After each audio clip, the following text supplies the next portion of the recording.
Hi, magandang umaga sa inyong lahat. So ako si Giselle Sebanico and I will be your lecturer in algebra. So dito, tuturuan ko lang kayo ng mga basic and of course, yung mga tips and technique din kung paano tayo mag-answer ng entrance exam, specifically itong mathematics. So simulan na natin ang ating first topic. So, dito, sa divisibility rules, so ito kailangan nyo lang itong tandaan, though, minsan, pwede naman nating gawing diretsohin na lang no, kapag meron tayong exam. Pero of course, para ma-consume din natin yung pag-answer natin, by simply looking at the number or given, madali nating masasagutan. So, ano ba yung divisibility rules? So, sabi natin, ang kailangan yung tandaan dito, yung 2, 5, tsaka 10, pare-parehas lang silang nagtitingin sa last number. Again, yung 2, etong 5, tsaka etong 10 natin, lahat sila ay nakapokus sa ating last digit or yung last number natin. Tandaan, ang number 2, ang gagawin nyo lang doon is tignan kung even number. Sabi, ano ba yung even number? Pag sinabi nating even numbers, iyon po yung 2, 4, 6, 8, and 0, yung last digit. So, automatic, pag nakita nyo na iyon yung last digit nila, ibig sabihin, that is divisible or that given is divisible by 2. And of course, pag 5, tignan nyo lang yung last digit. Kung 5 or 0 yung makikita nyo sa last digit, automatic that is divisible by 5. Pero, iba sa 10. So, sa 10, tignan nyo lang kung ang last digit niya is 0, automatic that is divisible by 10 na po. Okay? And of course, yung 3 and 9. So, yung 3 and 9 naman natin, 3 tsaka yung 9, ang ginagawa natin dito is yung sum nung digits. Okay? So, i-add natin yung mga digits natin and then titignan natin kung divisible sila by a certain number. So, yung 3, sabi dyan, if the sum of its digit is divisible by 3, so, for example, yung dito sa other side, 321 yung given, so inad lang yan, 3 plus 2 plus 1, that is 6. And we know that 6 is divisible by 3. Okay, so therefore, the given is divisible by 3. And of course, meron din tayong 9, which is yung 9 naman, sum din ng mga digits natin. So, 3 plus 2 plus 4, that is 9, and 9 is divisible by 9. So, again, kapag 3 and 9, i-add lang natin yung mga given natin. And tignan natin kung divisible siya by 3 or 9. And of course, yung 4 and 8 natin, titignan lang natin yung last digit nila. Last 2 digit. Yung 4, last 2 digit. Yung 8, last 3 digits naman. So, again, sa 4, tignan mo lang yung last 2 digits kung divisible siya by 4. Then, dito naman sa 8, titignan mo yung last 3 digits kung divisible yung last 3 digits na yon by 8. And of course, yung 6, titignan lang natin if it is even and divisible by 3. So, masasabi natin na ang number is divisible by 6 kapag even yung number na yon and divisible siya by 3. And again, when we say even numbers, tignan yung last digit na yon ay 2, 4, 6, 8, or 0.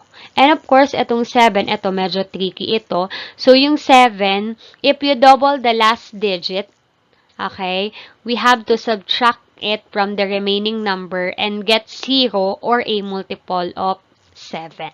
So, example, dito ako mag-example sa number 7 kasi ito medyo ano siya.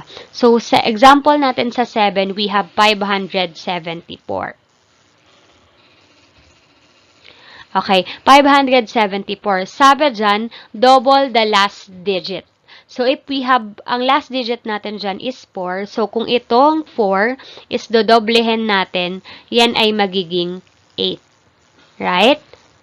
And of course, sabi natin, isasubtract daw natin siya sa remaining number. So, yung remaining number natin is 57. Then, we have to subtract it by 8.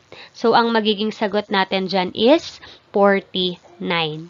And let's see, if 49 is divisible by 7. And we know that 49 is divisible or a multiple of 7.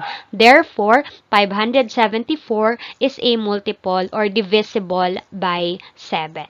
So again ha, ito-double nyo lang daw yung last digit and then ima-minus natin siya doon sa remaining numbers. And dapat yung matitira na numbers natin is siya ay divisible or multiple by 7. Okay, so I hope clear to sa inyo tong slide na to. So try natin itong given na ito. So, sabi dito, which of the following is a multiple of 9? So, tignan natin yung letter A natin. Sabi, di ba, sa multiple of 9, dapat daw yung sum ng mga digits is divisible by 9. So, add natin to, 1,982. Pag pinag-plus mo yan, 1 plus 9, 10 plus 8, 18 plus 2, that is 20. So, meaning to say, yung letter A natin, mali na yan. Okay, kasi 20 is not divisible by 9. Okay? And of course, letter B natin, 4 plus 3, 7, plus 3, 10, then plus 7, that is 17. And 17 is not divisible by 9. And of course, our letter C, which is 3 plus 1, that is 4, and plus 8, that is 12, and 12 plus 6, that is 18. Okay?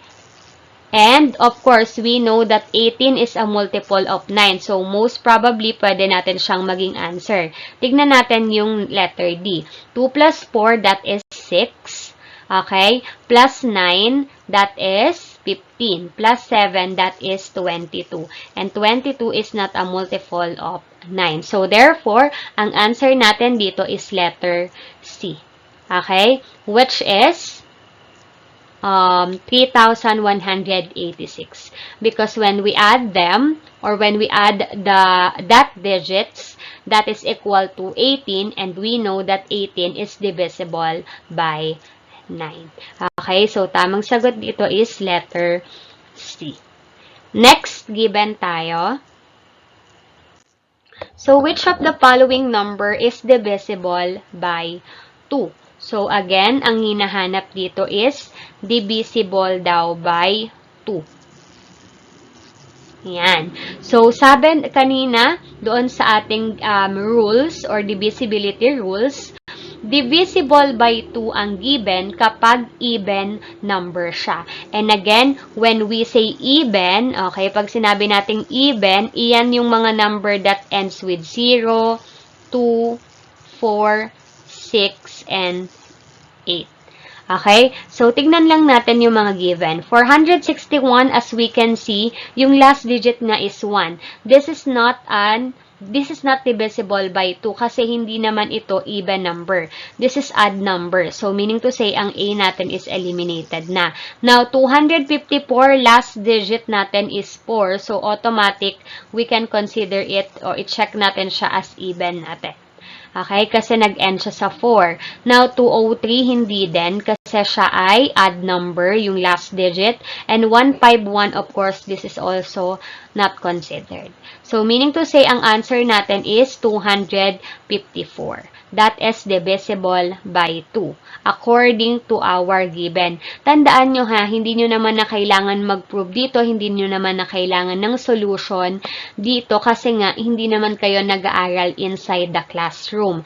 Tayo naman ay nagte-test, diba? This is test naman as long as you know the process, you know how to do elimination technique, malaking tulong yon kapag nagsasagot kayo sa inyong examination. Specifically sa mga entrance exam or sa mga scholarship exam ninyo. Okay? So, I hope malinaw sa inyo ang ating divisibility rules. Next natin, which two numbers are relatively prime? So, pag sinabi kaya nating relatively prime, ano ba ang ibig sabihin? So, sabi po dito, or sabi po sa research natin, two numbers daw po are said to be relatively prime when they have only one as the common factor. Okay? So, again, pag sinabi nating relatively prime, ang common factor nila dapat daw po ay 1 lang. Common factor is 1. Okay? Kasi if meron pa daw po silang other factor, then it is not relatively prime. So, paano ba natin siya gagawin o malalaman? Of course, una, kuhain natin yung kanilang common factor. So, let us look at our choices. So, ano ba ang factors ng 12 and 18? Yan, listing method lang tayo ng factors ng mga given natin. So, ano ba ang factors ng ating 12? So, first, we have, of course, 1 tapos 12. Then, we have 2. Then, 6. Yan, pagpasensyahan nyo na yung sulat. Then, of course, meron ding tayong 3 and 4. And then sa 18, of course, we have 1 and 18. The next is 2. And we also have 9, 2 and 9, kasi 2 times 9, diba? And of course, we have 3 and 6, kasi 3 times 6 is 18. Now, tignan natin ang kanilang common factor. Ang dami nilang common factor. We have 1, we have 2, we have 3, we have 6. So, automatic, hindi na siya relatively prime. Kasi sabi nga, kapag relatively prime, dapat ang common factor nila is 1 lang. Now, for 25 and 40, so, kung mapapansin nyo naman, kung titingin kayo sa 25 and 40, makikita nyo na, malalaman nyo agad na, sa 25 and 40, meron siyang mga factors na 5. Kasi 5 times 2, 5 times 5, that is, 5 times 5, that is 25. And 5 times 8, that is 40. So, meron silang common na 5. So, automatic, hindi na din siya. Okay? Hindi na din siya. Aside from listing method ha, ito kasi sa first given, ang ginawa natin, nag-list tayo. Dito naman, tinignan lang natin, both number is divisible or multiples ng 5. So, pwede na din pala natin siyang i-eliminate. Kasi ibig sabihin, meron silang common factor aside from 1. And of course, our letter C, let's see, 19 and 28. Kasi parang wala akong nakikita na possible na number or given aside sa 19 and 18. So, burahin lang natin yung other ano natin.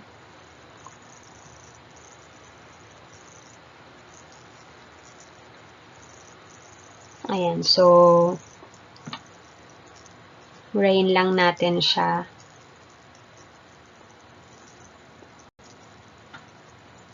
Okay, so 19 and 18, ano-ano ba yung mga possible na factors natin sa 19 and sa 18? So, listing method tayo, lista natin. So, we have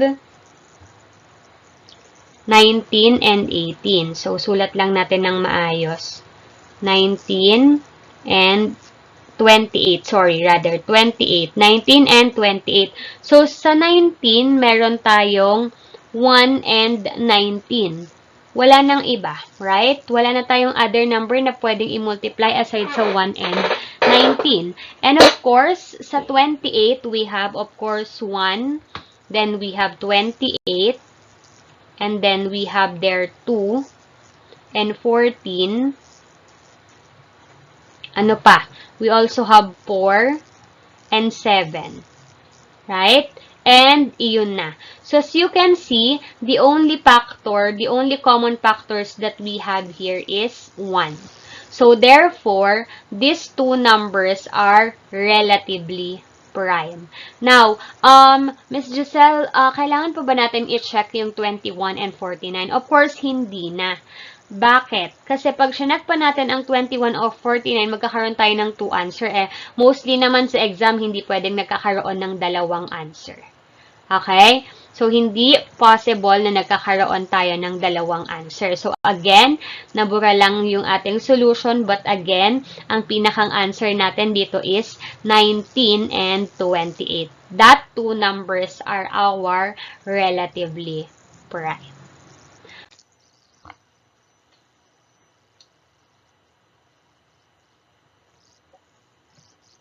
Okay, so next question tayo. So sabi dito, how many positive integers less than 100 are divisible by both 4 and 6? So 4 and 6 yung hinahanap natin. So 4 and 6 ha, tatandaan nyo. So ang first thing na kailangan natin gawin is to get their LCM.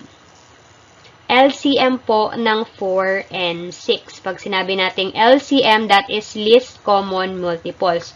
Ano ba ang mga multiples ng 4? We have 4, 8, 12, 16, and 20. And of course, for 6, we have 6, 12, 18, 24, and so on. So as you can see, we already have the multiples of a certain or multiples of 4 and 6, and that is 12. So LCM natin po is 12. So meaning to say, dapat lahat ng positive integers are multiples lang po ng 12.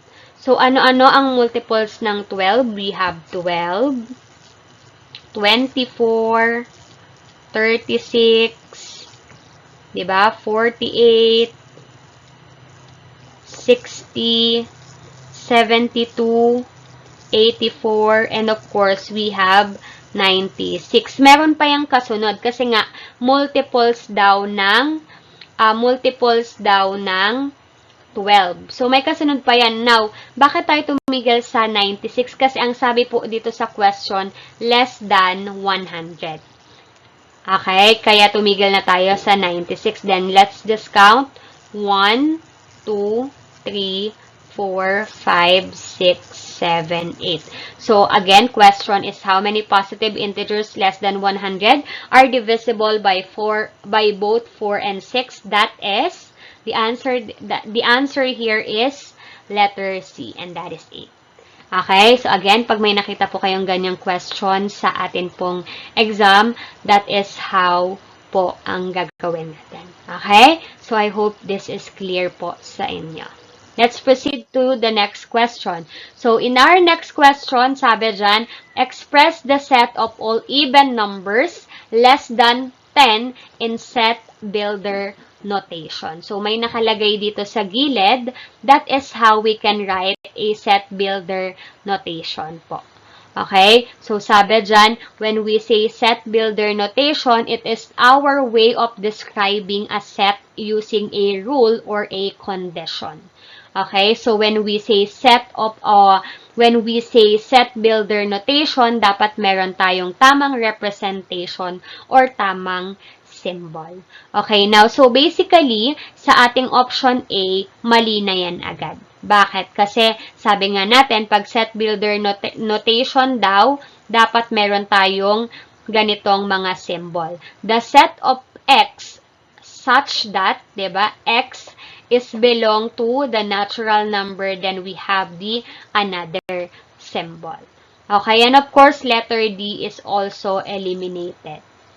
So, ang pagpipilian na lang natin dyan is letter B and C.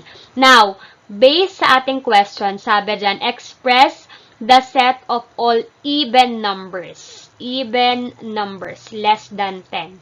So, of course, as we can see, this is the only option na nagdi-discuss about even number. Okay? So, meaning to say, ang answer natin dyan is letter B. Ang answer again is letter B. Bakit po? Because sabi dyan, ang letter B natin is, that is the set of all X such that X is even and less than 10. Okay? So, ibig sabihin na satisfy ng letter B natin etong sinasabi natin dito sa ating given problem. Okay? So, yung option C natin kasi hindi siya pwede. Bakit? Kasi sabi dito, the set of all X. Set of all X such that X is greater than 0. Okay? Sabi kasi dito, set lang daw siya ng even numbers and less than 10. Pero dito din sabi, n, x is less than 10. So, meaning to say, set siya ng all numbers between 0 and 10, not just the even number. Okay? Kaya ang correct answer natin dito is letter letter B. So, again, ang tatandaan nyo lang po, pag sinabing set builder notation, kailangan po represent siya in this form.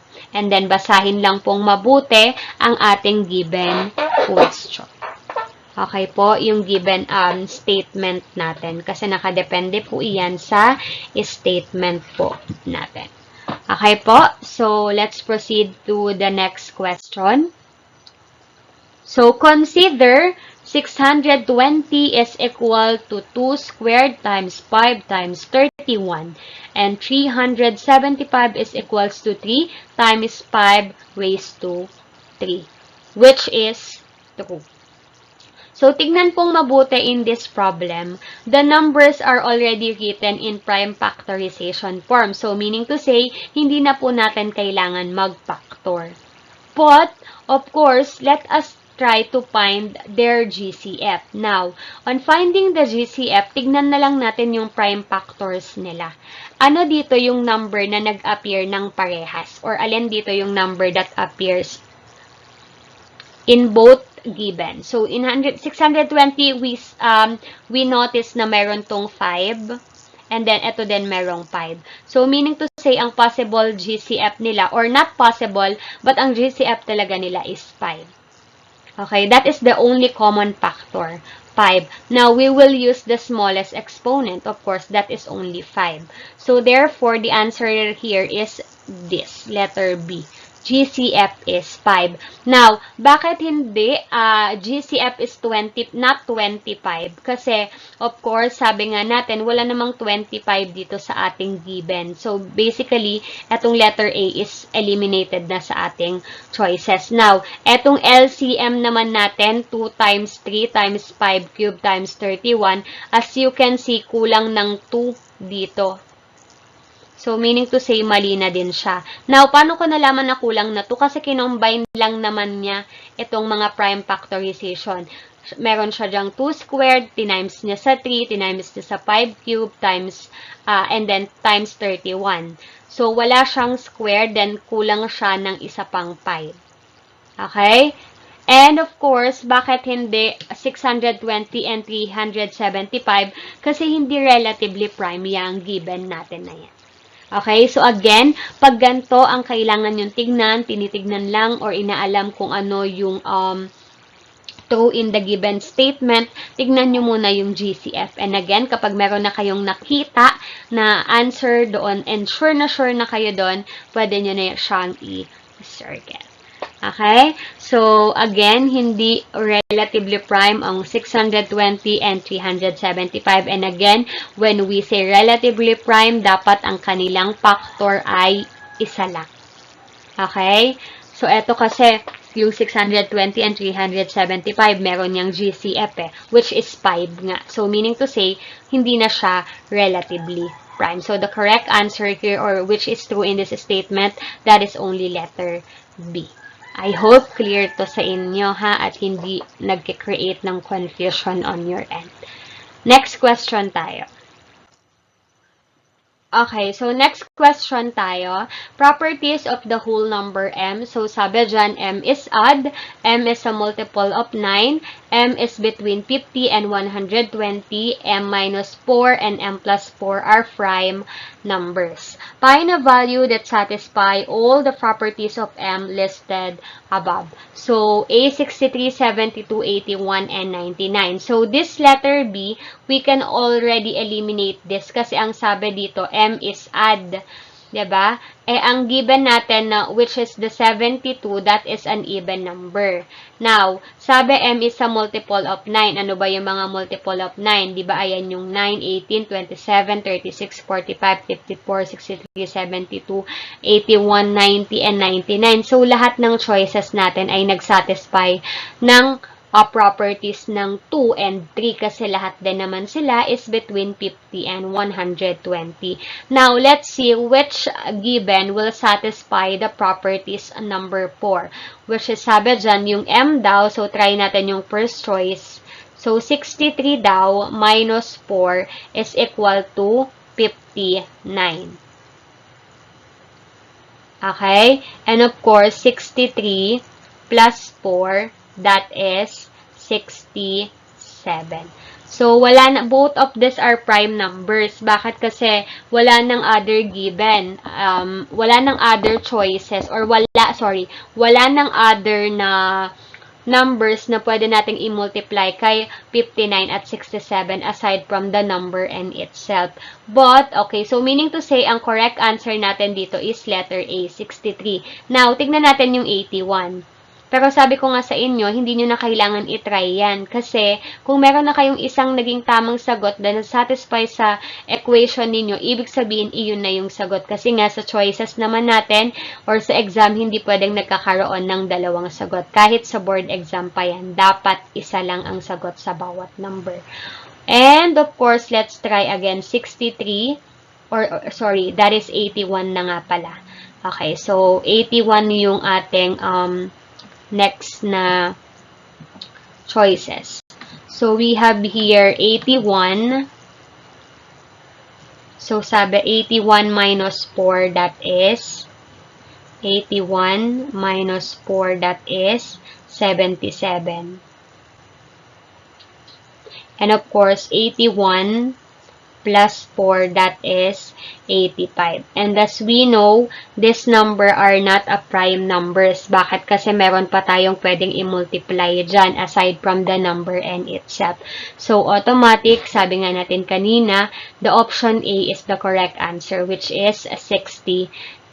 And 63 satisfies all the properties of the whole number n. Okay? So, next tayo. We have here, which of the following is an irrational number? So, when we say irrational number po, this is a real number that cannot be expressed as a simple fraction. Okay? And of course, that decimal expansion that goes on forever without repeating. So, again, alin daw dito ang hindi natin real number? So, this letter A is, of course, already written as a fraction of integers kasi, di ba, 3/4 siya. So, ibig sabihin, this is a rational number. Okay? So, hindi letter A. And, of course, yung letter B, this is also a rational kasi square root of 9, ang square root of 9 is 3. So, meaning to say, that is a whole number. Okay? And, of course, yung ating letter C, that is, ano ang letter C natin? That is square root of 2. Ang square root of 2, alam natin, hindi yan perfect square. So, wala siyang fraction of integers na pwede nating ma-express. Hindi kagaya netong letter B natin. Okay? So, of course, kapag na-convert nyo yan in decimal form, that is 1.414 something. 1.414 1 something yan. So, continuous yan.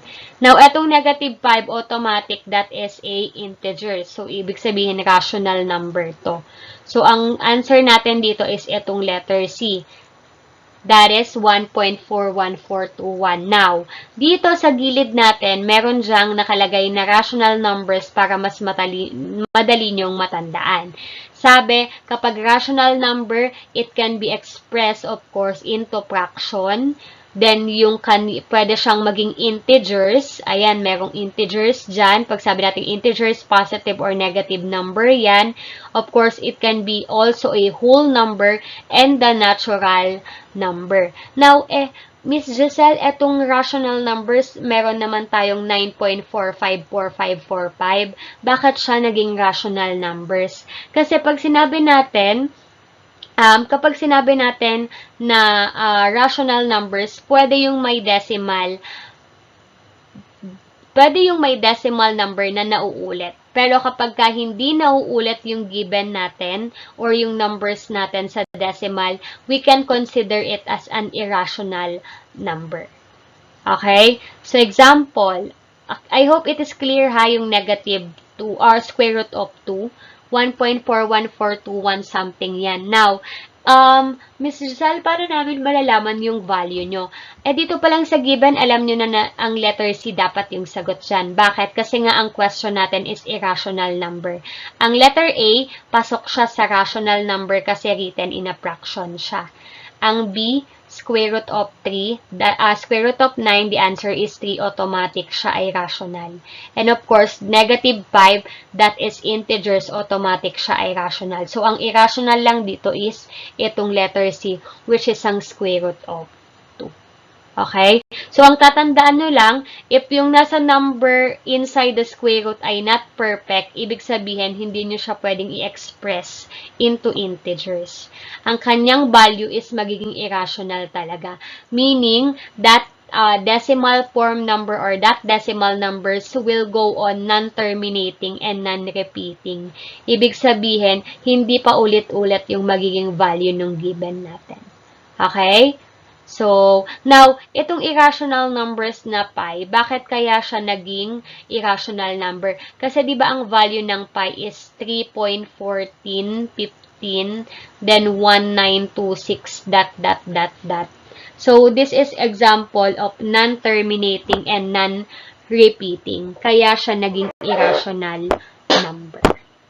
Okay? So, I hope malinaw po ito. Next po tayo.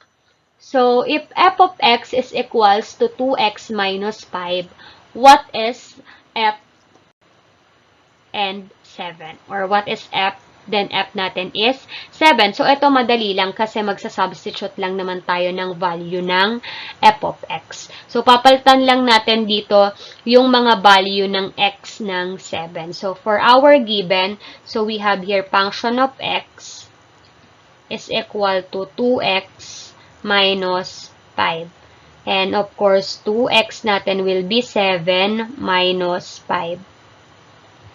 So, 2 times 7, that is 14. And 14 minus 5, that is equals to 9. So, therefore, ang answer natin is 9, letter A. Okay? So, paano naman if magiging negative 7 yung f natin? Ganun pa rin. So, 2x minus 5, then 2, magiging negative 7, minus 5. Then 2 times negative 7, that is negative 14, minus 5. Negative 14 minus 5, that will be negative 19. So, negative 19 yung magiging answer natin. Okay? So, as you can see, parehas lang naman ng number yung ginamit. Function of 7 pa rin naman. 7 pa rin naman. Pero kasi yung isa negative na. And mas pinakamahalaga natin dyan is yung negative. Okay? Or pinakamahalaga natin dyan malaman kung ano yung sign natin. Kung positive ba siya or negative kasi malaking factor yon sa pag-answer natin. So, again, ang sagot natin dito is letter A, that is 9. Okay, next question tayo. Okay, so next question tayo. Simplify 3x squared minus 4x plus 2 plus 5x squared plus x minus 7. So, dahil ang operation natin dito ay addition, kaya combining like terms lang tayo.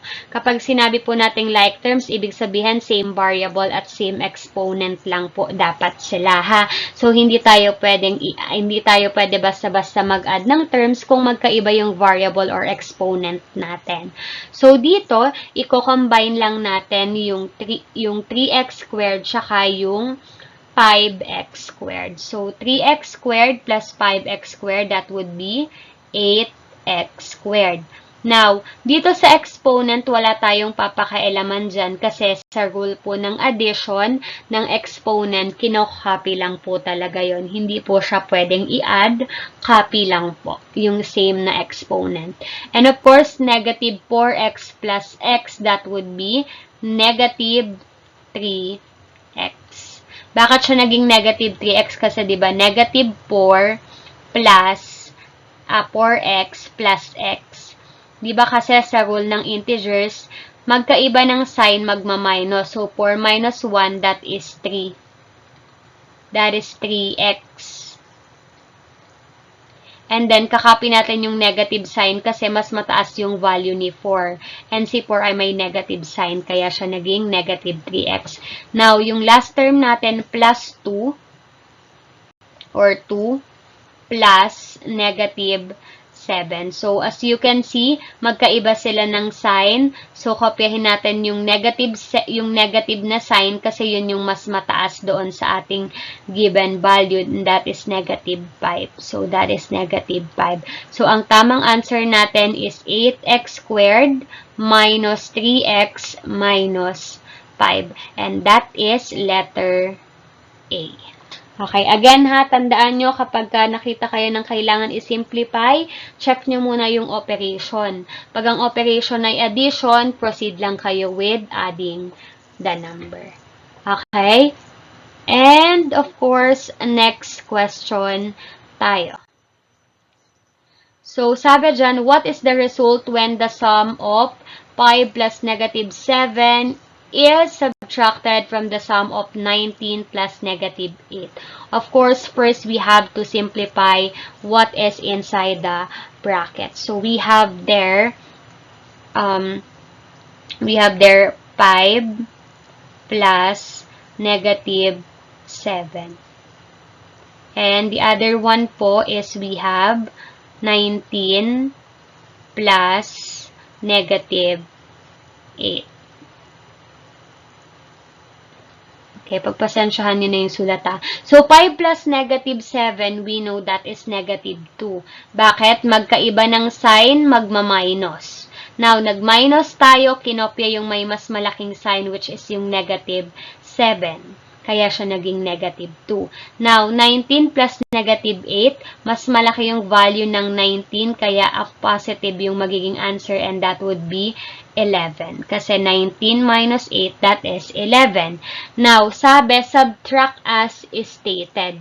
So, ang gagawin na dyan, sabi, isasubtract daw natin from the sum of. Pag sinabi kasing subtract from, ibig sabihin, yung after nung word na from, yun yung mauunang given. So, ibig sabihin, 11 minus negative 2.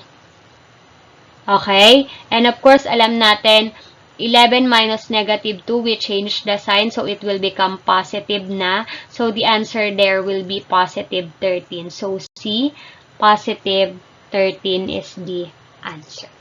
Sana clear sa inyo yan ha, rule ng integers, madali naman yan. Alam kong gets nyo yan. Okay, pero ayan, change lang natin yung sign, naging positive na siya. So, 11 plus 2, that is 13, kaya naging 13 yung answer niya. Okay, next tayo. Okay, so next question tayo. So, if A is equals to 2, B is equal to 1, and C is equals to 3, then 4A plus 2B minus C has a value of. So, dito is mag-substitute lang tayo ng given natin. Okay? So, ano ang kailangan natin i-substitute? Of course, the value of A, B, and C. So, from our original given, we have there 4A plus 2B minus C. So, ang A natin is 2, ang B is 1, ang C is 3. So, substitute lang natin 4, A will be 2, plus 2, B will be 1, minus 3. Then, 4 times 2, that is 8. So, multiplication yan kasi nasa loob ng parenthesis yung isa. Then, 2 minus 3. Then, 8 plus 2, that is 10 minus 3. 10 minus 3, that is 7. So, therefore, the answer here is letter A. That is 7. Okay, so simple substitution lang tayo dito, and just be careful lang sa ating mga signs and operations na gagamitin. So again, ang answer natin here is letter A, and that is 7. Okay, so next question tayo. So which of the following is 5 times 5 times 5 times 5 times 5 times 5 times 5? So dito, of course, tignan nyo lang ilang beses na ulit yung 5. So, ilan yan? 1, 2, 3, 4, 5, 6, 7. So, that would be 5 raised to 7. Yung base nyo mananatiling 5. Bakit? Kasi 5 yung mga hinahanap nyo. So, it will remain as 5. Now, lagyan lang natin ng 7. So, 5 raised to 7 is also equivalent to this one. So, meaning to say, ang answer natin is 5 raised to 7. And that is letter C. So, ganun lang. Correct interpretation lang ng ating given. Alright? So, next natin, find the value of 2a squared plus 3b squared when a is equals to 2 and b is equal to negative 3. So, again, in this given, substitute lang din tayo ng mga values natin. Okay? So, again, 2a raised to 2 plus 3b raised to 2. Again, a natin is 2 and then b natin is equal to negative 3. So, again, 2, a natin is 2 raised to 2 plus, then 3, b natin will be negative 3 raised to 2. Negative 3 yan ha, negative 3. Kaya ayusin lang natin, baka malito kayo. That would be negative 3. So, now, of course, 2, then 2 times 2, that would be 4, then plus 3, 3 times 3, that will be 9. 2 times 4, that is 8, then 9 times 3, that is 27. And 27 plus 8, pag pinag-plus mo to, or 8 plus 27, that is equal to 35. So, that is letter C. Simple substitution lang to. Okay, so answer here is letter C. Next tayo, find the value of the expression, okay, x squared y minus 2xy squared c. If ang x daw natin is 3, ang y natin is 5, and then ang z is equal to 3. So, ganun lang din. Dito, magsa-substitute lang din tayo ng mga given natin. So, be careful lang sa substitution ha. Sabi, x natin is 3. So, 3. Then, lagyan natin ng parenthesis 2. Ano daw ang y natin? Ang y natin is 5. So, write 5. Minus. Then, copy yung 2. X natin again is 3. Y natin is 5, then don't forget the squared. At ang z natin is 3. Then 3 times 3, that is 9. Times 5 minus 2, 3. Okay, 5 times 5, that is 25. Then 3. Okay, 9 times 5, that is 9 times 5, that is 45. Minus 2 times 3, that is 6. Okay, and 6 times 25, so 25 times 6, that is 30. 12, 150. And 150 times 3 natin, that is 0. 450. So, 450. So, that would be 45 minus 450. Okay? Now, subtract lang natin.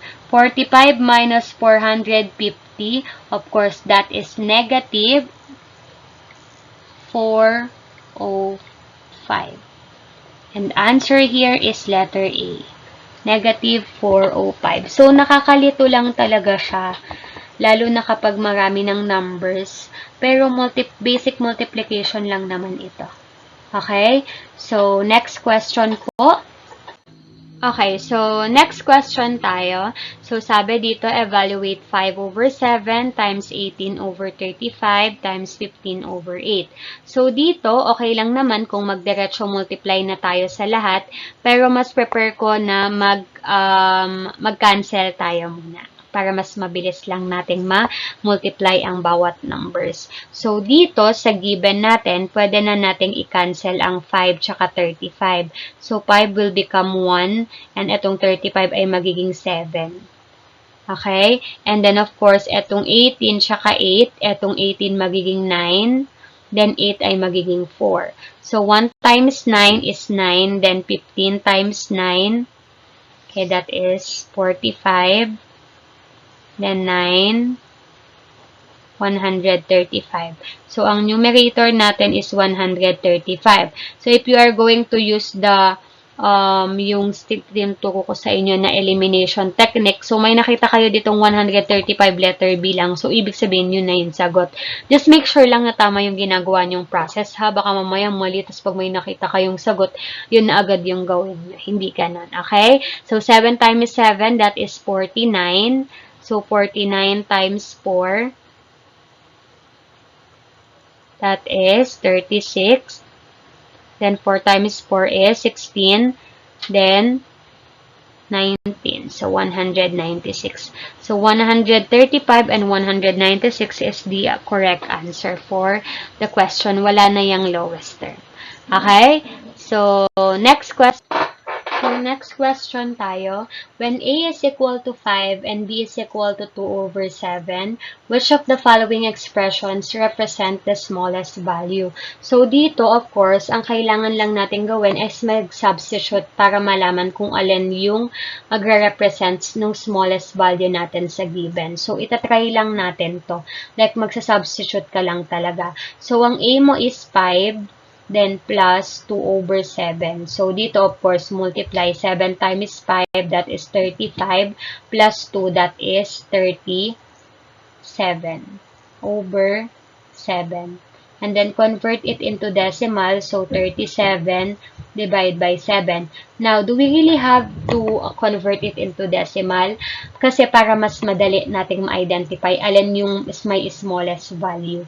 So, again, that is 5, then 35, then 2.0, that is 2, 14, then 6, 0. So, 5.2, yung letter A natin. 5.2. Now, A minus B, that would be 5 minus 2 over 7. 7 times 5, 35. But this time, since minus, so 7 times 5, 35, minus 2, that would be 33 over 7 na lang. 33 over 7. So, kapag dinivide natin yan, 33 divided 7, that is 4, 28, then 5, bring down 0, so, 0.749. So, 4.7. Then, AB, that would be 5 times 2 over 7. 5 times 2, that is 10 over 7. So, divide mo lang yon. 10 divide 7, that would be 1, 7, 3.0. Then, 4, 28. So, 1.4 something. 1.4 something. And then, A over B, that would be 5 over 2 over 7. Or pwede din siyang maging 5 times 7 over 2. Then, 35 over 2. Then, divide lang. 35 divided by 2, that is 1, 2, 15. So, 7, 14, 10. So, 17.5. So, ang tamang sagot natin is letter C, which is A times C. Kasi yun lang yung possible or yun lang yung may mas mababang value. So, that is 1.4 and A times B. Okay? Next question. 12xy plus 6y is subtracted from 12xy minus 6y. Okay, so dito, of course, sabi dyan, subtracted from. Sabi nga natin kanina, pag sinasabi yung subtracted from, dapat mauuna yung given. Okay, so magiging negative 12xy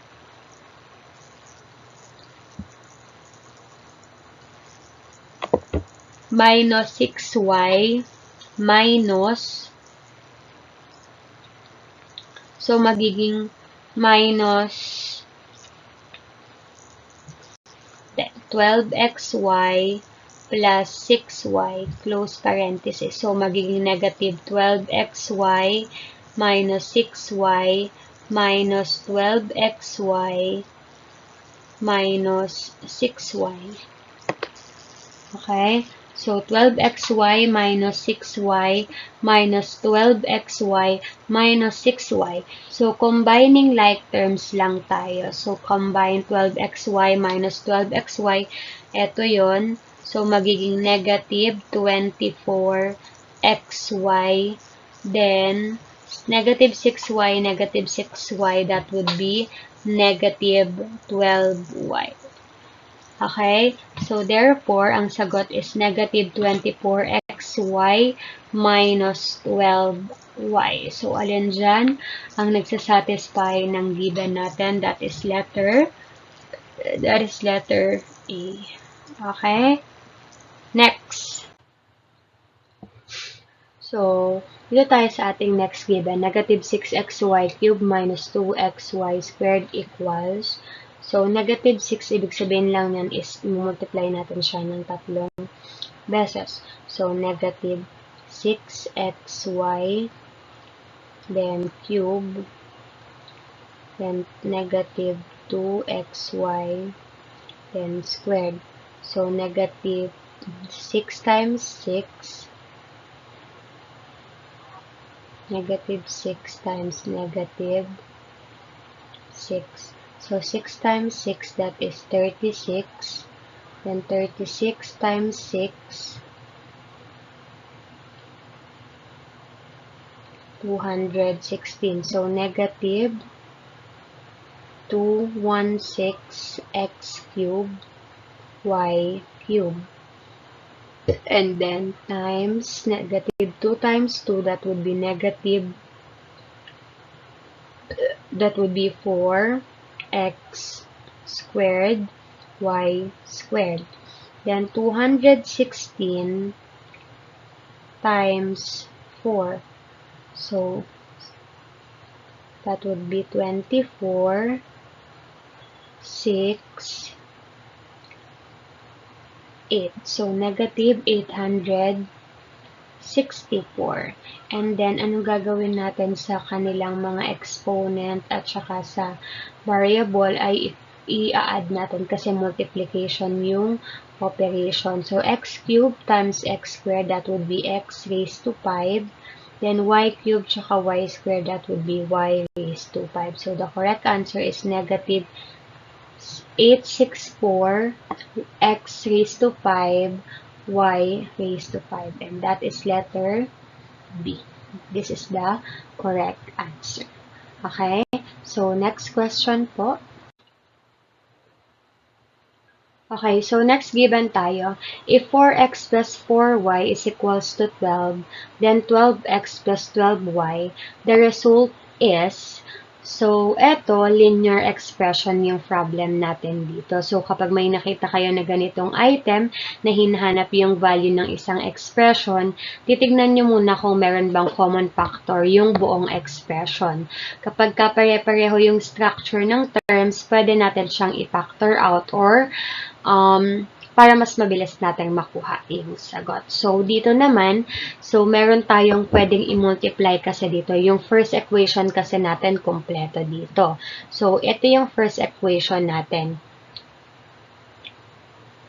So, yung first equation natin dito ay 4x plus 4y is equal to 22. Then, yung other given natin is we have 12x plus 12y then equal blank. Okay? So, dito makikita natin, from 4x plus 4y, naging 12x plus 12y. So, ano yung ginawa to get 12x? So, minultiply lang siya by 3. Ibig sabihin, pwede natin itong isulat by 3, yung nasa labas, then 4x plus 4y. Then, of course, itong 3 times natin by 22, that would be 66. Okay? So, ang magiging expression natin dyan would be 4x plus 4y equals 22. And then, sa other side, we will have 3, then 4x plus 4y equals 66. Okay, so ganun lang din yung ginawa. So, ano magiging answer dyan? The result is 66. So, ang final answer natin is 66. So, ganun lang yan. Again, ang ano dyan is yung linear expression ng given problem natin. Okay? So, automatic ba na 66 ang nagiging answer? So, naging 66 yung answer natin kasi nga, kung mapapansin nyo, same expression lang yung ating equation 1 sa 2. Minultiply lang yung given. So, ibig sabihin, buong value natin sa second equation, i-multiply lang natin siya lahat sa 3 para makuha natin yung equivalent nung given. So, ang answer dyan is equal to 66. I hope clear to. And again, sana hindi siya nag-create ng confusion on your end. Next natin, if 3x minus 5 is equal to 7, then 5x plus 8, the result is, so, ang given natin here is to solve for 5x plus 8. But first, of course, we have to solve for 3x minus 5. So, again, we just have to solve for 3x minus 5 is equal to 7. So, it will become 3x is equal to 7 plus 5. Then, 3x is equal to 12. Divide both sides by 3. So, that would be x is equal to 4. So, 4 na ba yung magiging answer? Hindi pa. Isa-substitute mo tong value ng 4 dito sa 5x plus 8.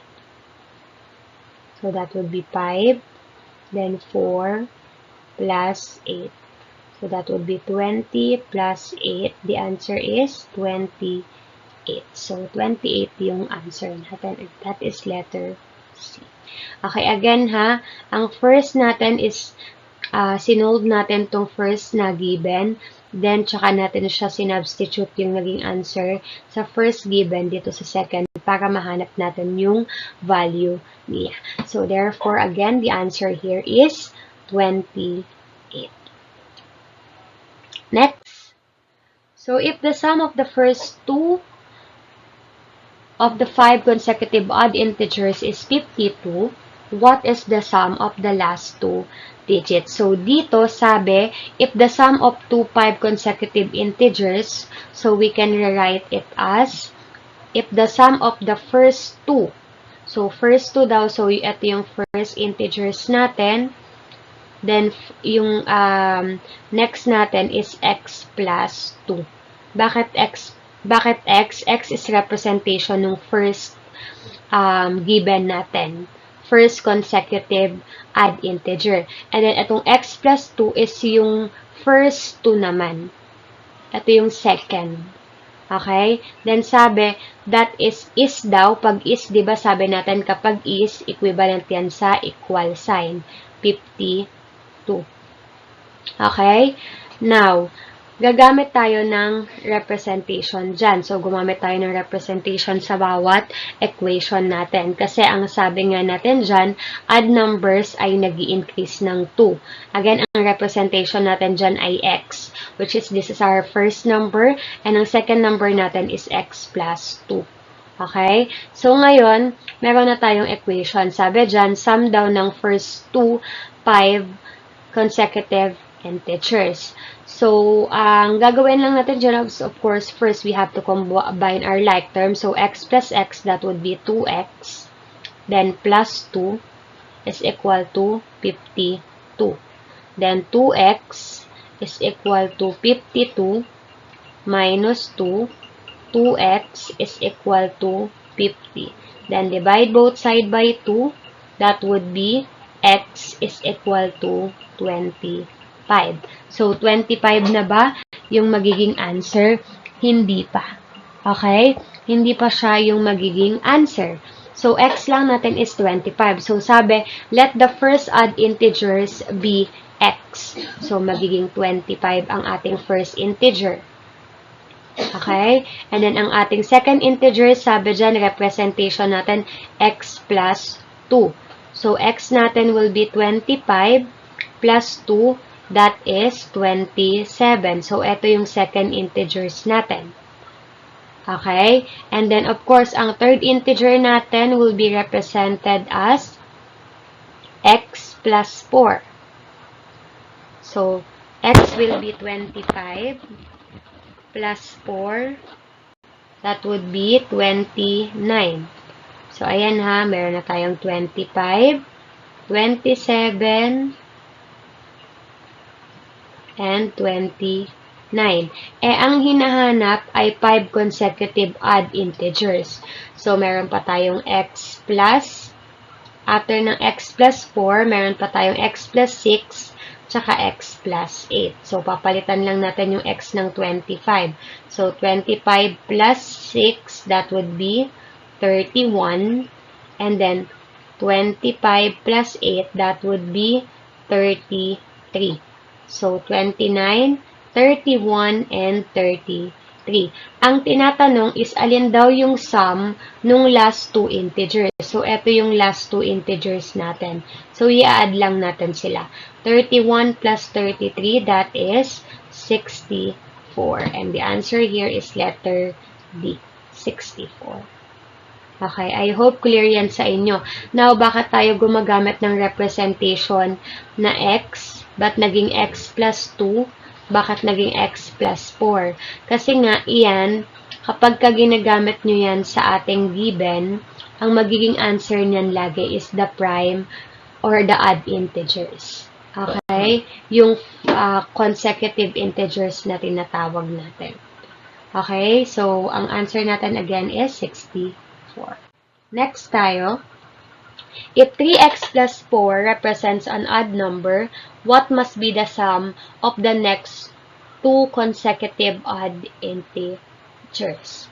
Okay, so, ang key idea natin dito, ang pinakang tawag natin dyan is, of course, nag-i-increase siya ng 2 by given. Okay, so, kagaya lang yan ng previous natin.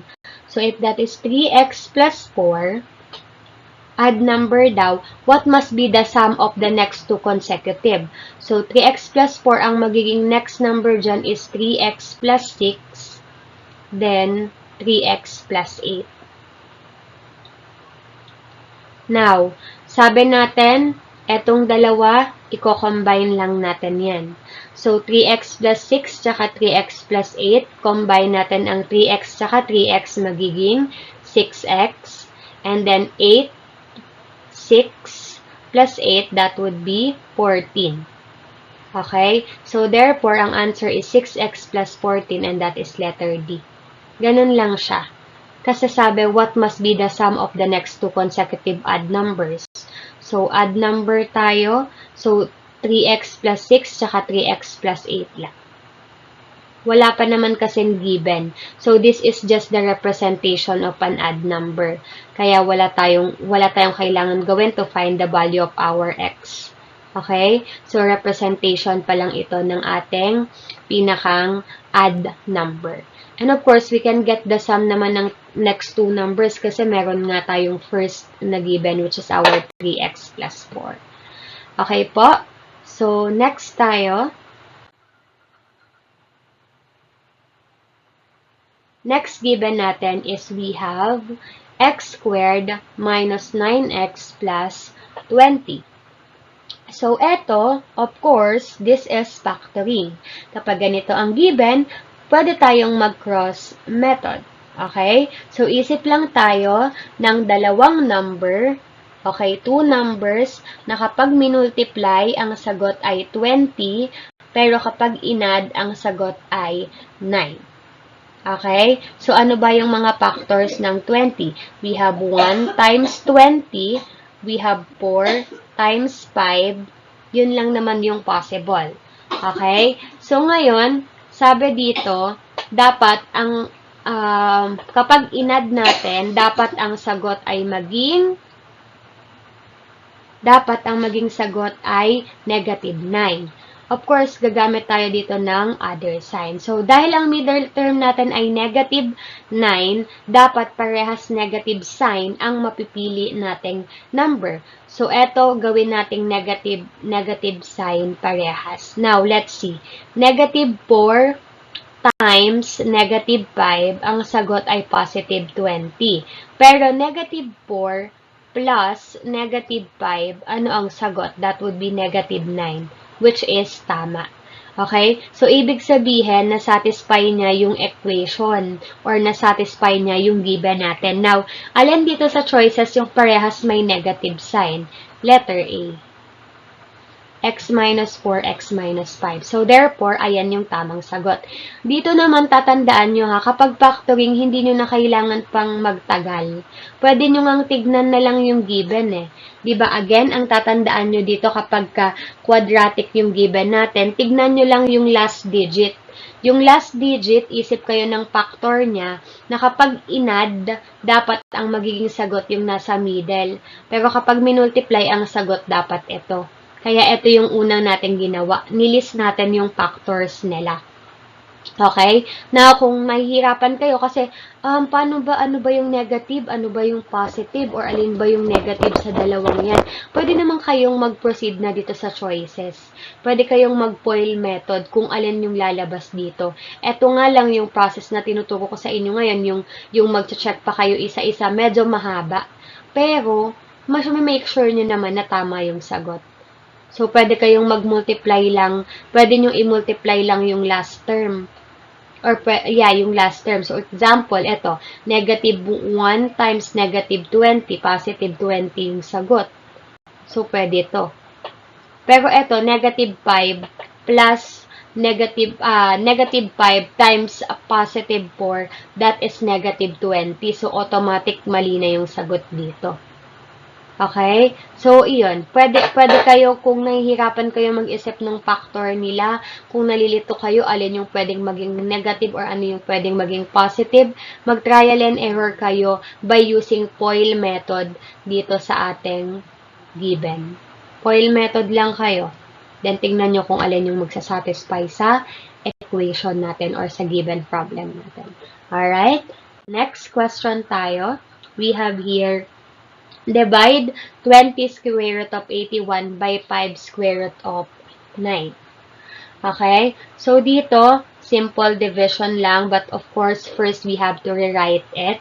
So, ang given natin is 20 square root of 81. Then, 5 square root of 9. So, copy lang natin yan, 20. Pero itong 81, magiging square root, magiging 9 na lang siya. And then, itong 5, magiging 3. Bakit? Kasi, ito perfect square. 9 times 9, 81. 3 times 3, that is 9. Kaya, ganyan na siya. And then, of course, 20 times 9, that is 180. And then, 5 times 3, that is 15. Okay? And of course, this both number 180 divide by 15, kapag dinivide mo yan, 180 divide by 15, so meron kang isa, then 15, then you have 30, okay, and then you have 2, then 30. So, the answer there is 12. That is letter B. So, ngayon, kung ang answer, kung meron sa choices na 180 over 15, eto lang yung pinakang choices, edi eto na yung sagot. Now, paano daw kung merong 180 tsaka over 15 tapos meron ding 12? Of course, doon kayo lagi sa simplified version ng choices natin. Kasi tatandaan nyo, lagi talaga tayo dapat nagsisimplify ng answer natin. Okay? So, again, kung sa given, naka-fraction, edi fraction yung answer nyo. Pero, kung ang choices natin ay naka-simplified, edi simplified nyo siya. Okay? So, next question po. So, what is the product of 2 raised to 5 and 2 raised to 3? Okay, ito na, madali lang. Multiplication kasi product. Now, anong gagawin natin dyan? Dahil multiplication at product sila, of course, kokopyahin lang natin ang ating base. Okay, and what will happen to our exponent? Siyempre, ang exponent natin ay i-add kasi siya ay multiplication. So, that would be 2 over 8. Now, kung iisa-isahin nyo, okay lang naman, walang problema. 2 times 2 times 2 times 2. Kasi 8 na beses daw siya, diba? 1, 2, 3, 4, 5, 6, 7, 8. Okay lang, walang problema kung ganyan. Pero of course, pwede nyo na siyang hatiin.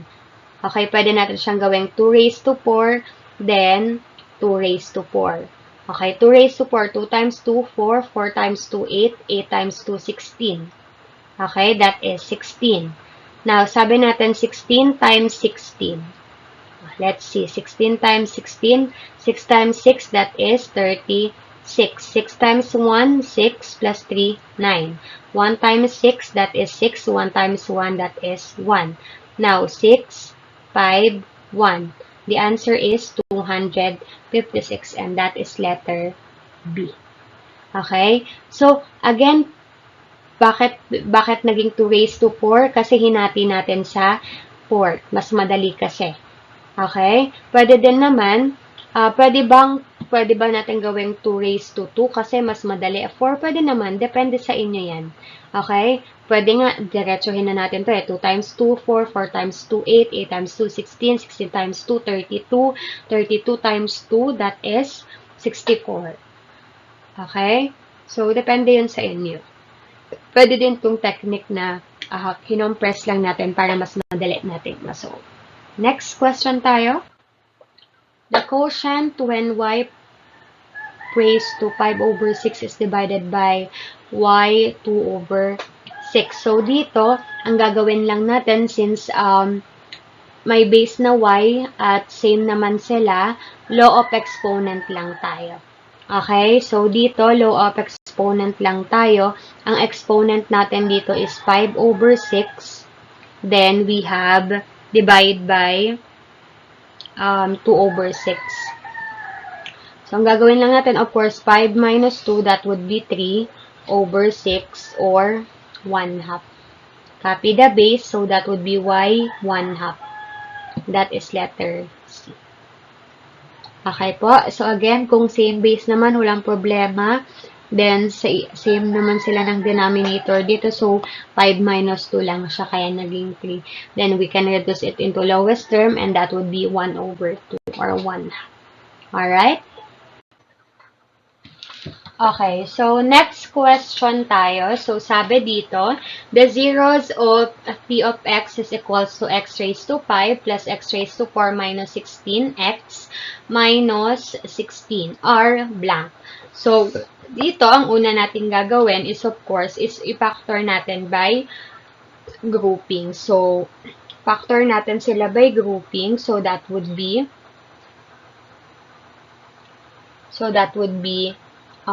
x raised to 5 plus x raised to 4. And then, yung next is, we have negative 16x minus 16. Okay? So, of course, dito, pag pinactor natin, ilalabas natin yung x raised to 4 kasi yun yung lowest exponent. So, ang matitira sa loob is x plus 1. Then, sa other side, ilalabas natin ang negative 16. Then, ang matitira sa loob is x, then plus 1 din sa other side. So, kapag i-write natin ito, magiging x raised to 4 minus 16. Ito yung isa. Then, yung other one is x plus 1. And as you can see, ito, that is difference of squares.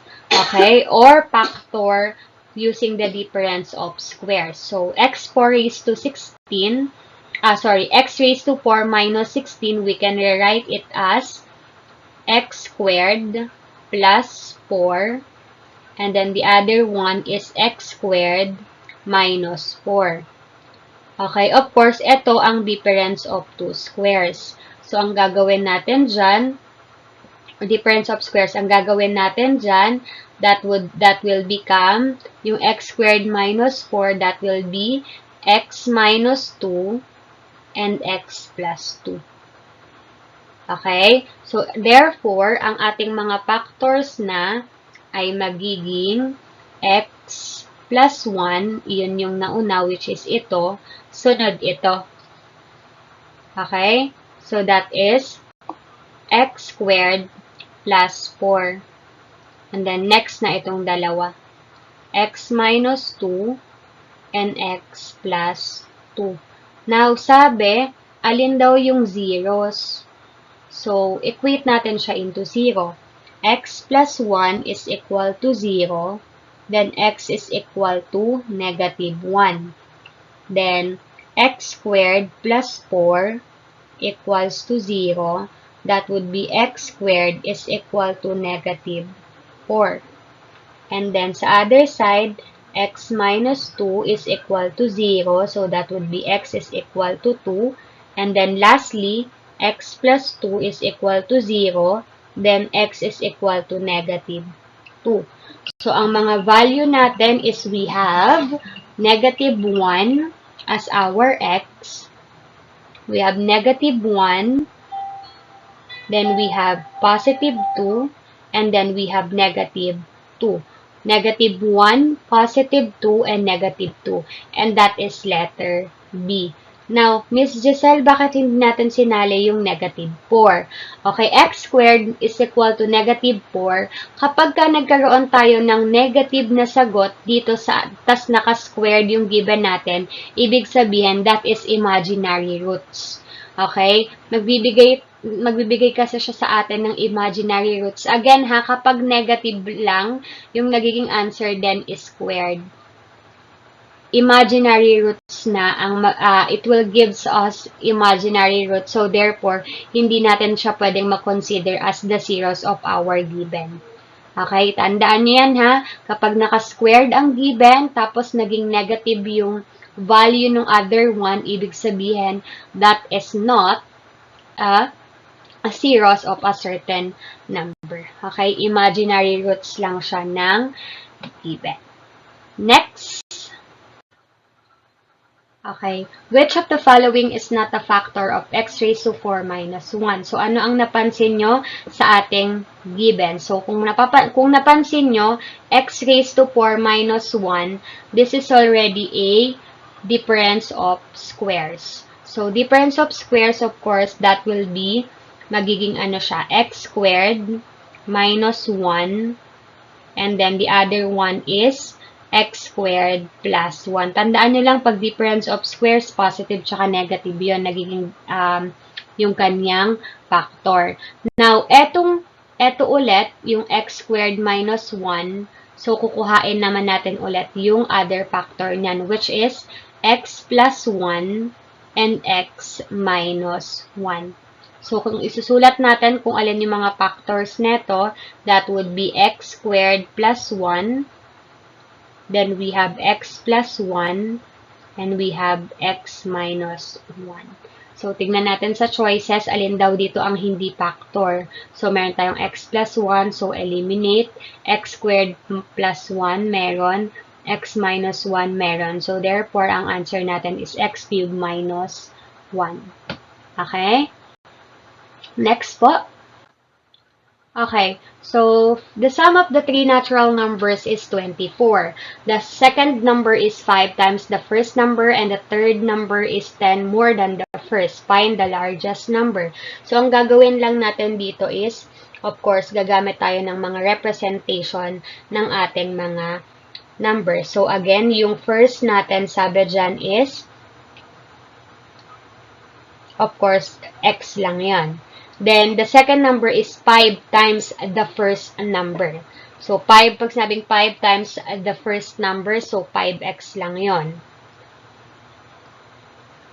Then, sabi dito, and the third number is 10 more than the first. So, plus 10 more than the first. Or pwede siyang maging x plus 10. So, pwede na din naman yan.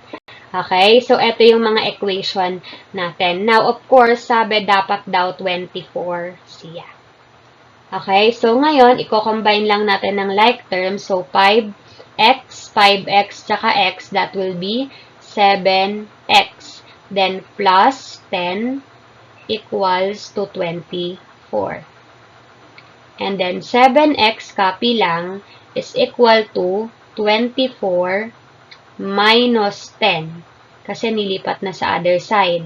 So, 7x is equal to 14. Divide both side by 7. So, that would be x is equal to 2. Eto na ba yung sagot? Hindi pa. Isa-substitute mo yan ngayon dito sa mga given. So, ang first natin na value daw is 2. So, 2. Now, 5 times 2, that is 10. So, 5 times 2, that is 10. Okay? Then, of course, 10 plus x, that is 10 plus x, which is 2, that is 12. So, ang bigger number natin or largest number natin is letter D, which is 12. Okay? So, next natin,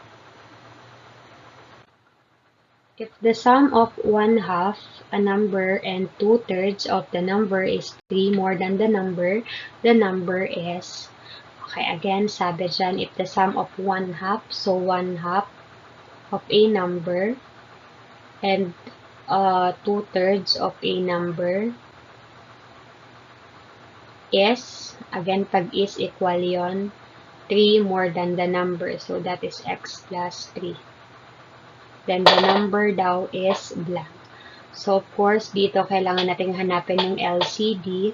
So, that would be 3 and 2, siyempre 6. 6 divide 2, that is 3. 3 times 1, that would be 3x.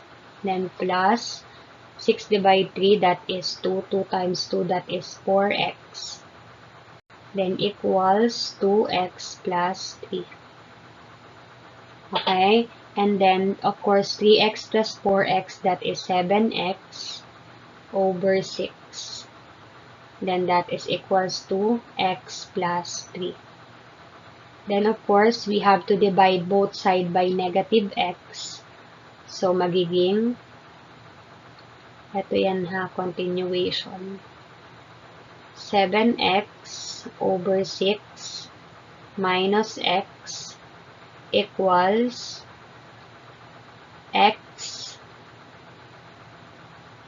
plus 3 minus x. So, cancel natin ito.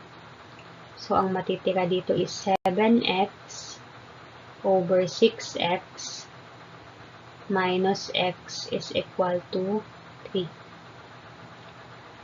Okay? And of course, itong negative x na to, since that is whole number, gawin natin siyang 6 din. Kasi di ba mayroon namang 1 dyan. And of course, we know 6 over 6 is also equal to 1. Para lang maging same denominator sila, 7x over 6x minus 6x over 6x. Sorry, 6 lang.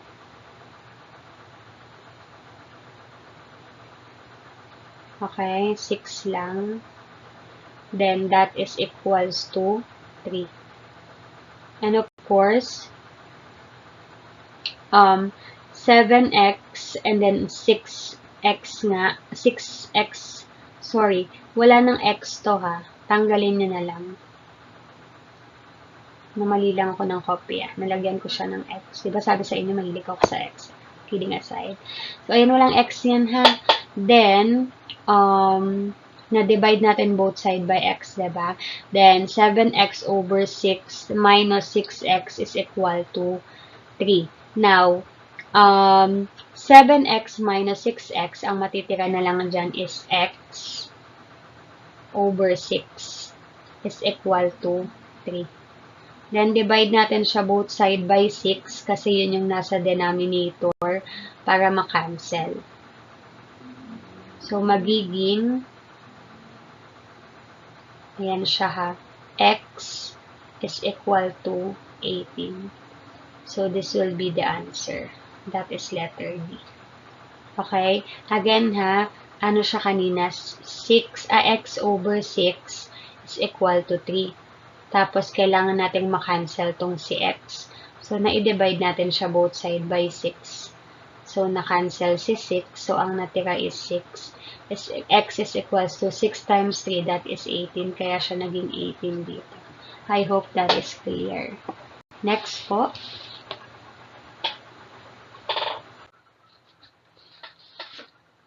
Solve the equation. So, we have 3 over 9x plus 2 is equals to 4 over 12. So, how are we going to solve the equation like this? Of course, pwede tayong lowest term muna dito, no? So, itong 3, then 9x plus 2 equals 4 over 12, pwede natin gawing 1 over 3. Then, of course, cross multiplication tayo. 3 times 3, that is 9. Then, on the other side, 1, then multiply natin. So, magiging 9x plus 2 lang din yan.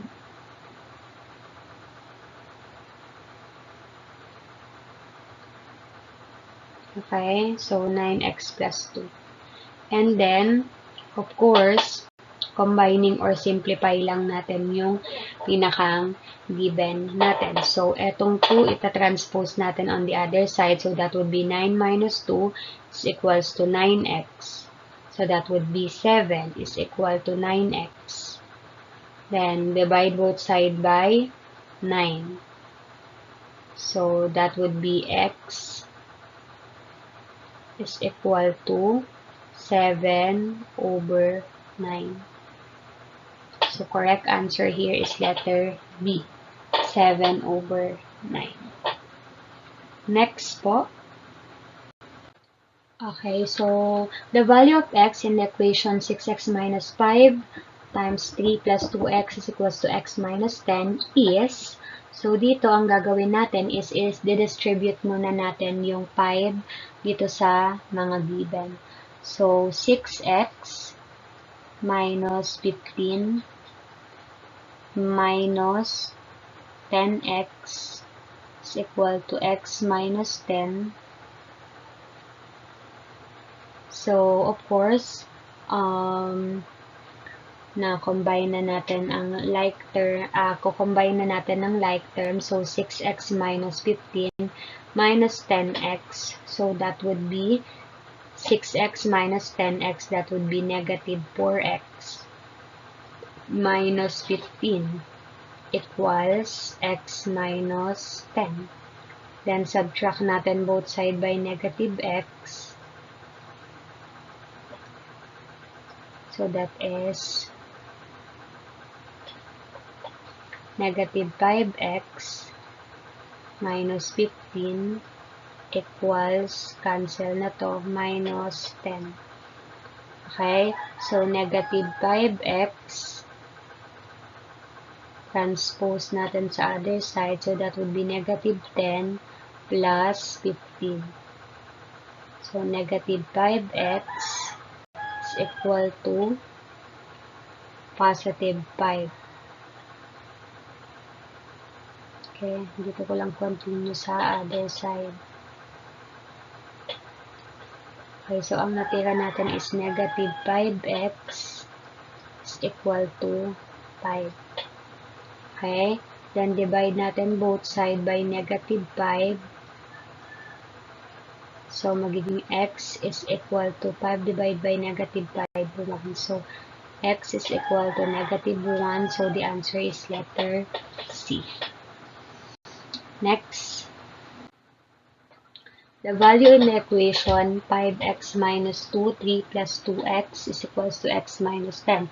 So, same lang to, pero as you can see sa choices, may nabago.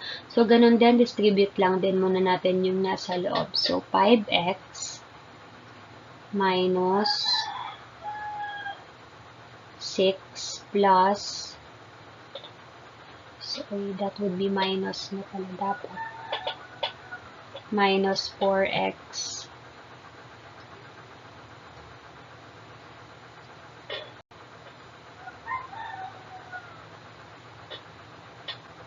minus 4x then equals to x minus 10. So, 5x minus 6 minus 4x is equals to x minus 10. So, of course, ano yung gagawin natin? Combining like term. So, magkakaroon lang tayo ng x minus 6 is equal to x minus 10. Then, anong gagawin natin? So, you can see x minus 6, x is equal, x minus 10. There's no other way na to, kasi ang magiging dito is x is equals to 6, x is equals to 10. So, pero, as you can see, kasi dapat sabi dito, equal siya in the statement eh. So, na magiging negative 6 na lang to dito, then ito ay magiging negative 10, and this is not equal. Okay? So, meaning to say, there is no solution in this given. Hindi siya 0, hindi siya negative 2, hindi siya all real number. There is no solution in this given problem. Okay? Kasi false statement iyan. Yung negative 6 is not equal to negative 10. So, walang value yung x na satisfy sa ating equation. Kaya, ang tawag natin dito, therefore, is no solution. Okay? So, next. The value of x in the equation 10x raised to 5 is equals to x minus 4. So, dito, kung mapapansin nyo, yung base natin ay parehas silang ng 10. Okay? So, meaning to say, pwede natin tong gawin kasi meron tayong power rule dyan, di ba? Yung kung familiar kayo dun sa AM, tapos N, yan yung power rule natin. So, nagiging siya, A multiply by MN. Okay? So, again, etong 10x raised to 5. So, then 100. Then, x plus 5 equals to 10. Then, we have x minus 4. So, itong 100, syempre, magiging 10 squared para same na lang. Then, x plus 5. Then, magiging 10. Then, dito is x minus 4. Okay? Then, of course, ibababa lang natin yung base natin. So, i-equate lang natin siya. So, 2x, then 10. Magiging 2x plus 10. Okay, so magiging, dito ko na isusulat sa other side.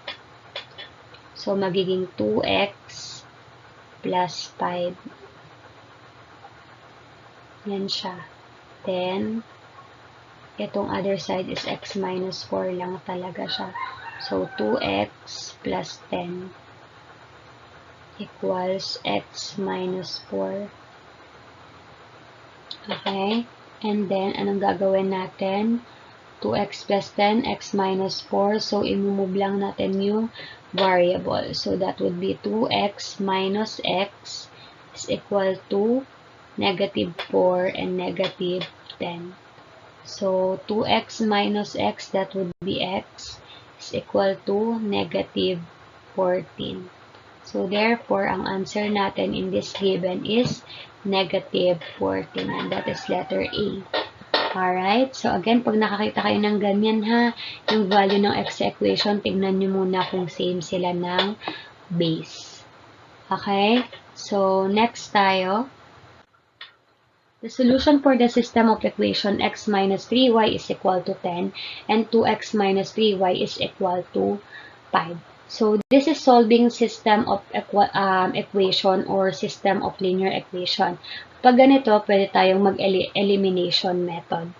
Okay? So, since we have here 3x muna minus 3y equals 10, and then we have another 2x minus 3y is equal to 5. Okay? So, multiply natin yung equation 1 by negative 1 para makancel natin to. So, multiply natin to by negative 1. So, magiging negative x, positive 3y is equal to negative 10. So, rewrite lang din natin para mas madali katapat.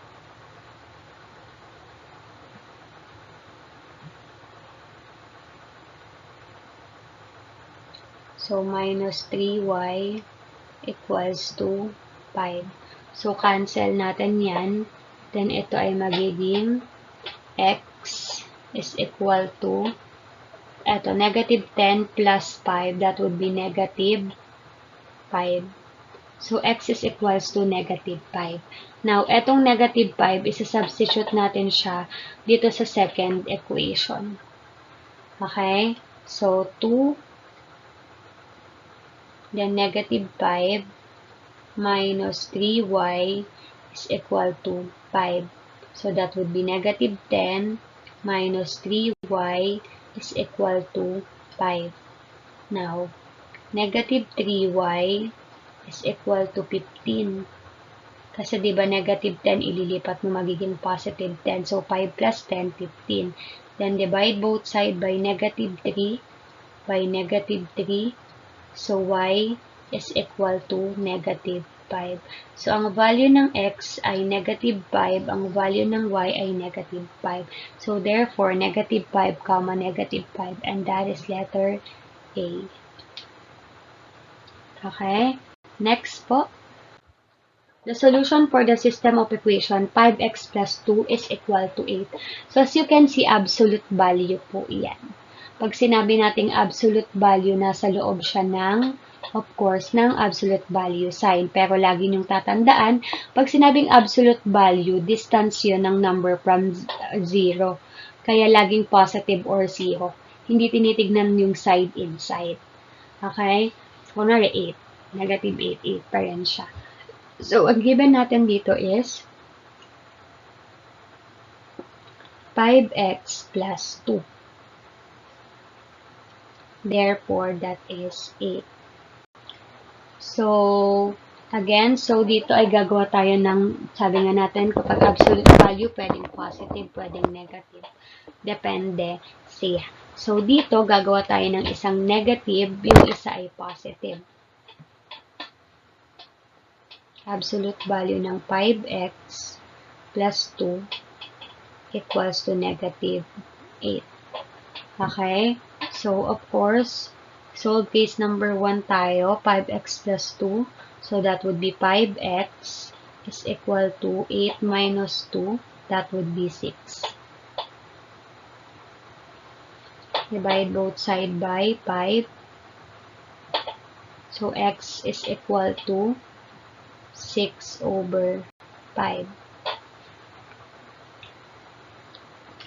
Then, next natin, 5x plus 2, then negative 8. So, that would be 5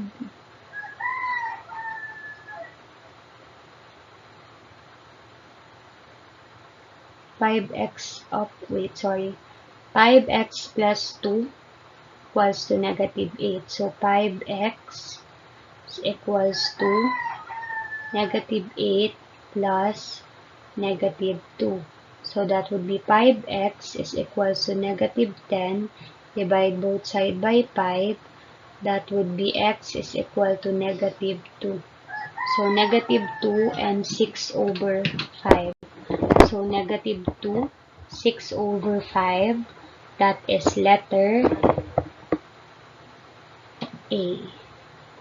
Correct answer here is letter A. Alright? The discriminant of the equation 2x squared minus x plus 1 is equals to 0 indicates that the equation has blank. Okay, so according to the given, this is quadratic equation kasi it is expressed in squared. Diba? So, 2x squared minus x plus 1 is equal to 0. Okay? So, sa discriminant natin, according dyan, meron naman nakasulat dyan sa ano natin, na meron siyang formula na d is equals to b squared minus 4 minus c. But first thing, we just have to label this. Okay, this will be the a, the b, and the c. So, a will be 2. B will be negative 2. Sige, erase ko lang. Erasein ko lang ha.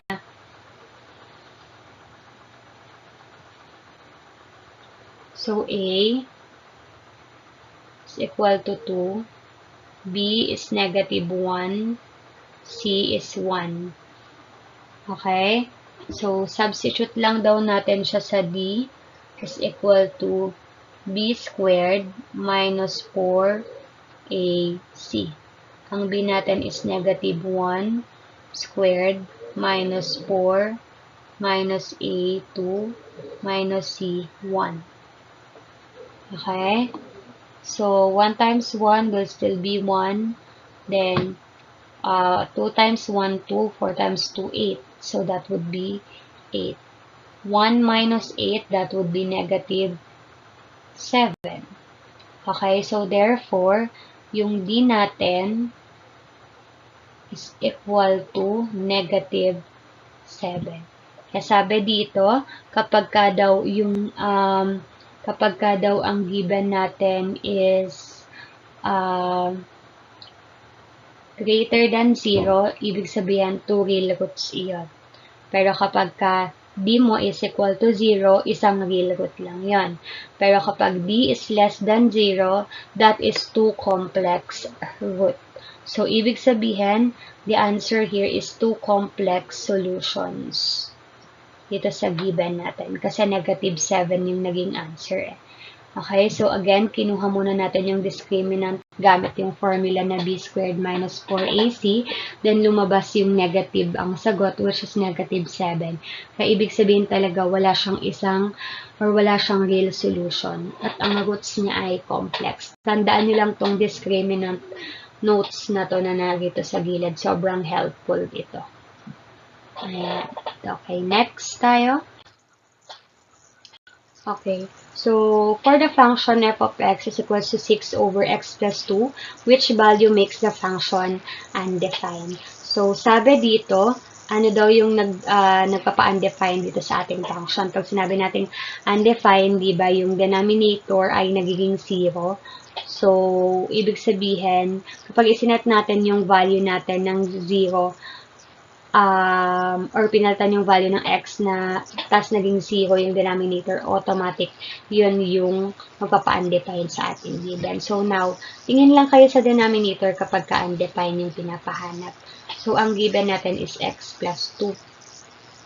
So, try natin ang negative 4. Negative 4 plus 2, that is negative 2. So, hindi siya undefined, right? Pero, ang x plus 2, try natin. Negative 2 plus 2, that is 0. So, meaning to say, the answer here is negative 2. Kasi nga, 0 na siya. So, 6 over 0, which is hindi pwedeng magkaroon ng 0 sa ating denominator. Kaya siya ang ating answer.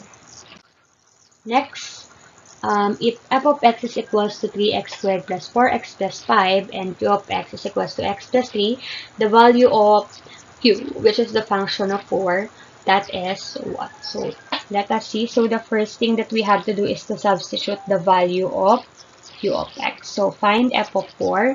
So, according to the given,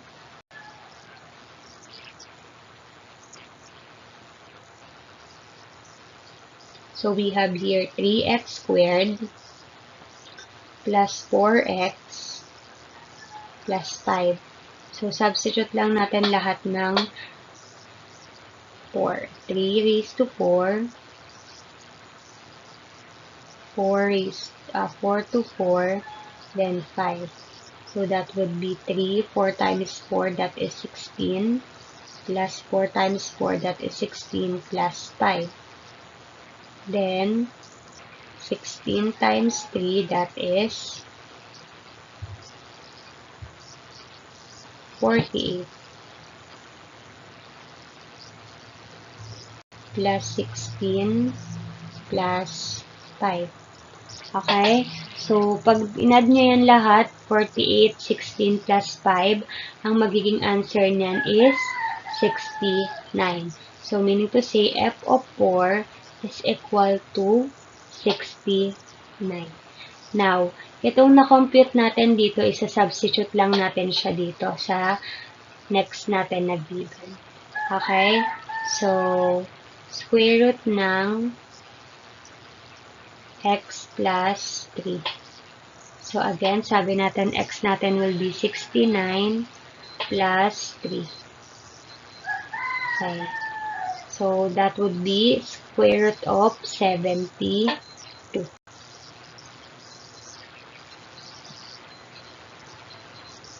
Okay? So, yung 72, isimplify natin ng square root ng 72. Yung isa dyan is 36. Pwede natin siyang i-multiply ng 36 times 2. Then, yung 36, of course, that is perfect square. So, ang mangyayari dyan is 6 square root of 2. Okay? So, the answer here is letter A. 6 is square root of 2. Ayan ha. So, paano natin nalaman to? Ito yung iisip kayo ng perfect square kung meron pa bang isang perfect square na pwede doon sa ating given. Alright? So, I hope clear yan. Kapag nagkaroon kayo ng ganyang given, first, you just have to solve the first equation. Then, after nyan, isa-substitute nyo na yung value ng x dito sa another one. Okay? So, next. Given the function f of x, 5x squared plus 3x plus 5, and g of x is equal to 7x squared plus 2x plus 3, find this. So, as you can see, ano ang operation na pinapagamit? That is addition.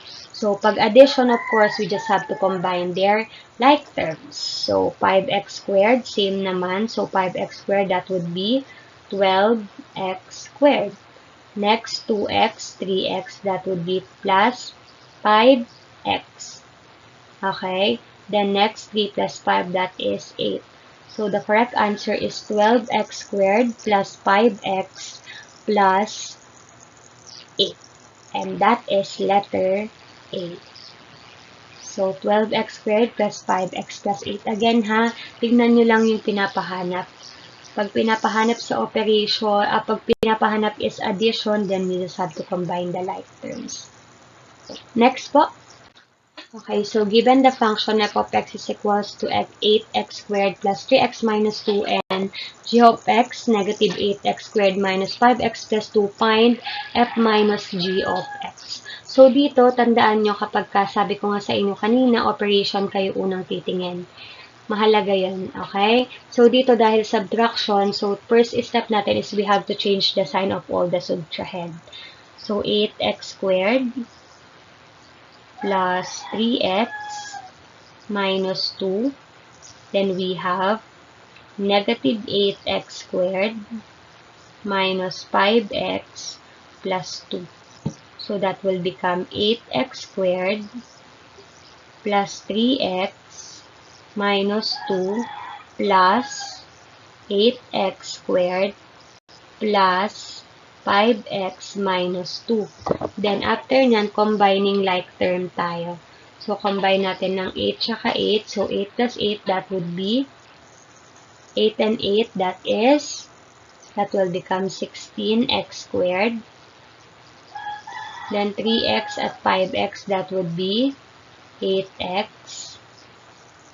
And then, negative 2 times negative 2, that would be negative 4. So, 16x squared plus 8x minus 4. So, the correct answer here is letter A again. Okay, last question before we end our first session. Next question tayo.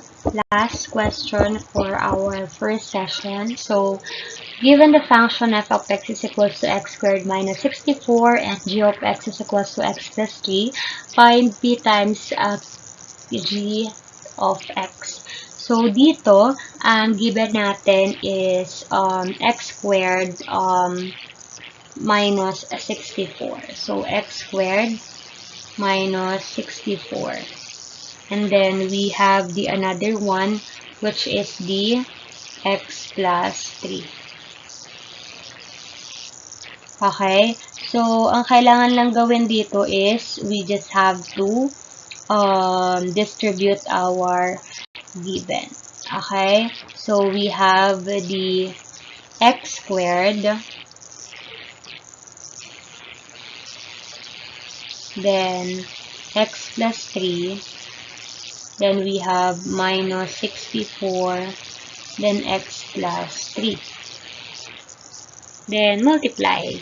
X squared times x, that would be x cubed, plus 3x squared minus 64x plus negative 64 times 3. 192. That would be negative 192.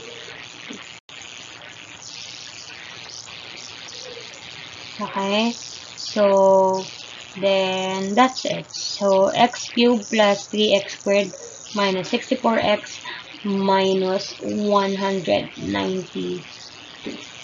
And that is letter A.